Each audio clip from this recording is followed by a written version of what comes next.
നമസ്തേ. ജയ് ശ്രീകൃഷ്ണ. ഭഗവത്ഗീത 9-ാം അധ്യായം.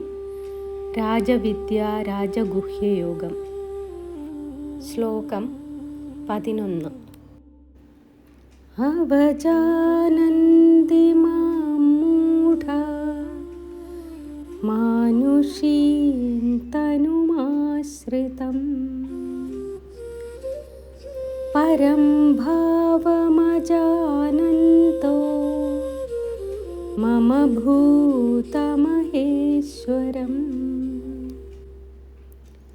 എല്ലാറ്റിൻ്റെയും ആശ്രയമായ എൻ്റെ പരമഭാവം അറിയാത്ത മൂഢന്മാർ എന്നെ മനുഷ്യരൂപം കൈക്കൊണ്ടവനായി തെറ്റിദ്ധരിക്കുന്നു.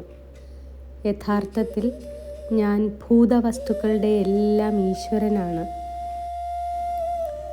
അറിവില്ലാത്തവർ മനുഷ്യരൂപം എടുത്തിരിക്കുന്ന എന്നെ സാധാരണ മനുഷ്യനായി കാണുകയും അവഗണിക്കുകയും ചെയ്യുന്നു. എൻ്റെ ദൈവികമായ മഹിമയും സർവജീവികളുടെ അധിപനായിരിക്കുന്ന എൻ്റെ പരമസ്വഭാവവും അവർ അറിയുന്നില്ല. ഇവിടെ ഭഗവാൻ പറയുന്നു, ശ്രീകൃഷ്ണൻ മനുഷ്യരൂപത്തിൽ ഭൂമിയിൽ വന്നപ്പോൾ പലരും ഒരു സാധാരണ മനുഷ്യനായി മാത്രമാണ് കണ്ടത്.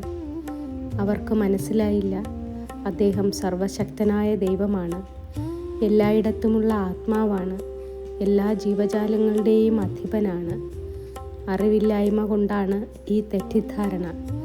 ദൈവം നമ്മോടൊത്തു വരുമ്പോൾ പോലും നമ്മൾ അവനെ തിരിച്ചറിയാതെ പോകാം.